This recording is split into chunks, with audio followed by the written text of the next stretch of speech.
नमस्कार, उत्तराखंड समाचार में आपका स्वागत है। मैं देवेंद्र प्रसाद। सबसे पहले मुख्य समाचार। हिमालय दिवस पर मुख्यमंत्री पुष्कर सिंह धामी ने की घोषणा। हिमालय के संरक्षण के लिए बनाई जाएगी कमेटी। हर साल 2 सितंबर को बुग्याल संरक्षण दिवस मनाया जाएगा।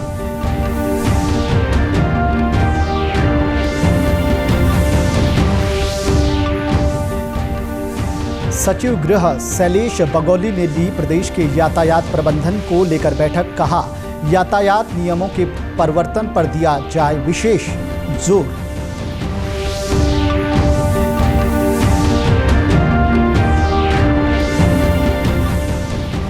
और पिथौरागढ़ में जल देवता के रूप में पूजे जाने वाले मोस्टा देवता के मेले में भाग लेने दूर दराज से पहुंचे श्रद्धालु। तो चंपावत में आज से मां नंदा सुनंदा महोत्सव का शुभारंभ। अब समाचार विस्तार से।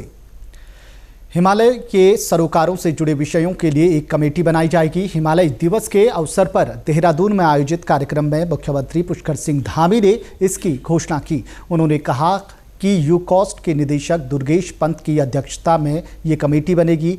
उन्होंने कहा कि राज्य में हर वर्ष 2 सितंबर को बुग्याल संरक्षण दिवस मनाया जाएगा। मुख्यमंत्री ने कहा कि जलवायु परिवर्तन तेजी से हो रहा है। देहरादून में भी इस वर्ष तापमान में काफ़ी बढ़ोतरी हुई है। पहाड़ों में आपदाएं बढ़ रही हैं। उन्होंने कहा कि हमें हिमालयी जल और जंगल के संरक्षण की दिशा में मिलकर प्रयास करने हैं। अनेक आपदाएं हम प्रत्येक वर्ष किसी न किसी रूप में आपदाओं का सामना करते हैं। हम कभी ऋणी की आपदा देखते हैं, कभी केदारनाथ की आपदा, इस बार फिर केदार घाटी में आपदा, हमारे घनसाली क्षेत्र में आपदा। 3-4 जगह मैं स्वयं गया, गुत्तू गया, घनसाली गया और अभी ब्रह्मावत पर्वत में भी थोड़ा उसी प्रकार के साइन। धारचूला में देखिए तो एल धारा में, उसके आसपास दारमा घाटी, ब्यास घाटी, उन सभी घाटियों में किसी न किसी रूप में, किसी साल अतिवृष्टि के रूप में, कहीं भूस्खलन के रूप में, कहीं बादल फटने के रूप में, इन आपदाओं का आपको सामना करना पड़ता है। हिमालय के संरक्षण के लिए कई कार्य किए जा सकते हैं। जल स्रोत और नदियों के पुनर्जीवीकरण के लिए spring and river rejuvenation authority का गठन किया गया है।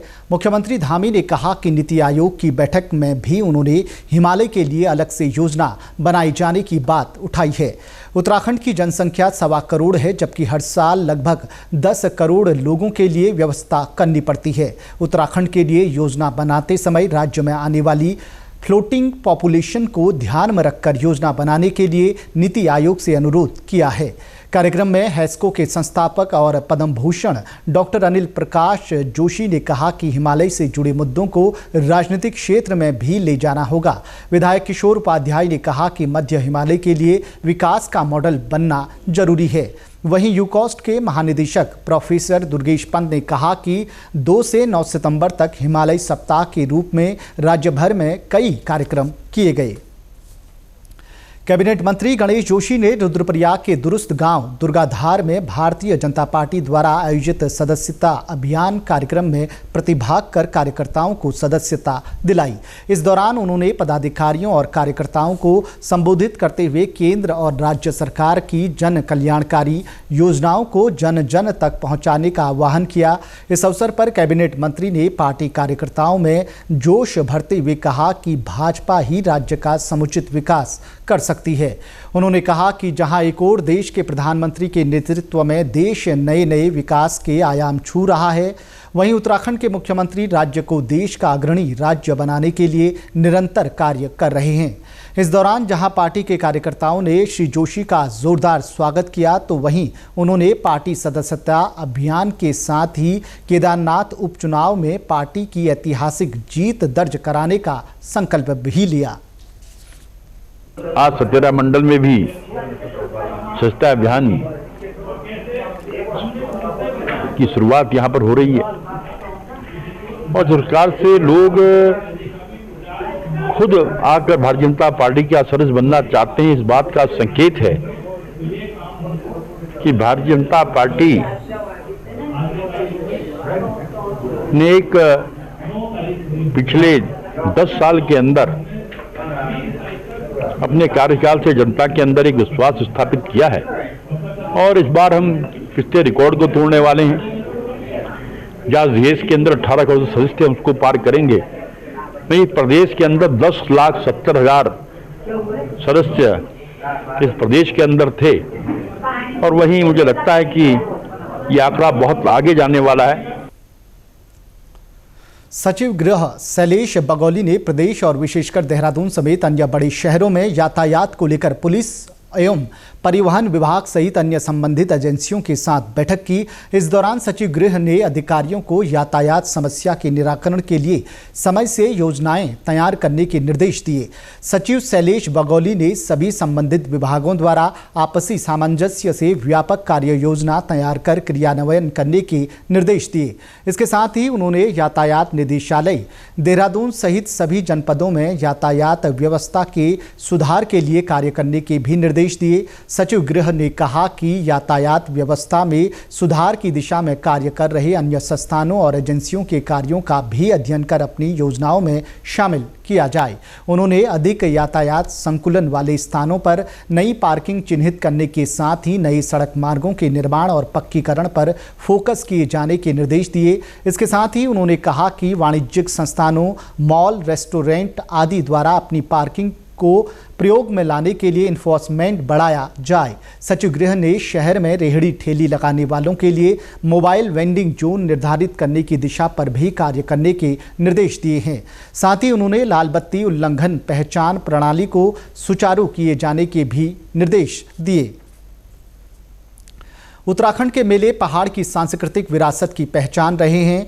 पिथौरागढ़ का मोस्ट मानू मेला इसी का उदाहरण है। जल के देवता वरुण देव के तौर पर पूजे जाने वाले मोस्टा देवता की पूजा यहां हर साल की जाती है। रविवार को बड़ी संख्या में श्रद्धालुओं की मौजूदगी में मोस्टा देवता और देवी महाकाली का डोला उठा। इस दौरान वातावरण भक्तिमय हो उठा और मंदिर परिसर जयकारों से गूंज उठा। पेश है एक रिपोर्ट। पिथौरागढ़ के मोस्ट मानू मेले में लोगों का उमड़ा ये जनसैलाब पहाड़ में मेलों के महत्व को दर्शा रहा है। मोस्टा देवता को यहाँ के लोग जल देवता के रूप में पूजते आए हैं। लोक मान्यता है कि बारिश न होने की वजह से इस क्षेत्र में भयंकर अकाल पड़ा, तब स्थानीय लोगों ने अपने लोक देवता मोस्टा देवता का यज्ञ कर उन्हें प्रसन्न किया और झमाझम बारिश होने लगी। स्थानीय जानकार पूरन चंद्र एक अंग्रेज अफसर का किस्सा बताते हैं, जब मोस्टा देवता ने उन्हें अपनी उपस्थिति का एहसास कराया।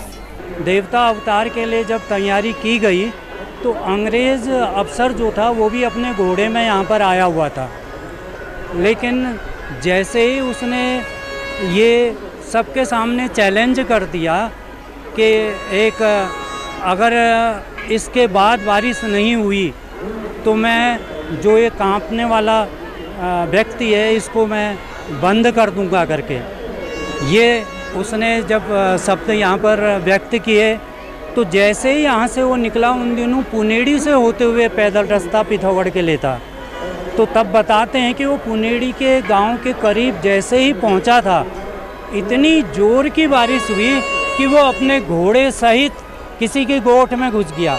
तब से लोग ये मान्यता बिल्कुल सत्य मानते हैं कि भाई ये वास्तव में पानी के देवता हैं। मोस्ट मानू मेले का मुख्य आकर्षण मोस्टा देवता का डोला है, जिसे कंधा देने के लिए श्रद्धालुओं में होड़ लगी रहती है। मान्यता है कि जो भी इस डोले को कंधा देता है उस पर मोस्टा देवता की कृपा सदैव बनी रहती है।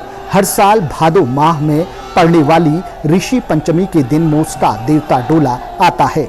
कहा जाता है कि इस स्थान पर जो ये पेड़ है यहाँ पे जो है मोस्टा देवता बैठ के सारे मेले का संरक्षण करते हैं और शांतिपूर्वक ये मेला निपटता है, कोई परेशानी नहीं होती है। और यहाँ सभी लोग आते हैं, बड़े छोटे सभी लोग आते हैं। और ये बारिश का देवता कहा जाता है और फलदायी देवता कहा जाता है, सबको फल देता है। जो जिस मनोकामना से आता है उसकी मनोकामना पूर्ण होती है।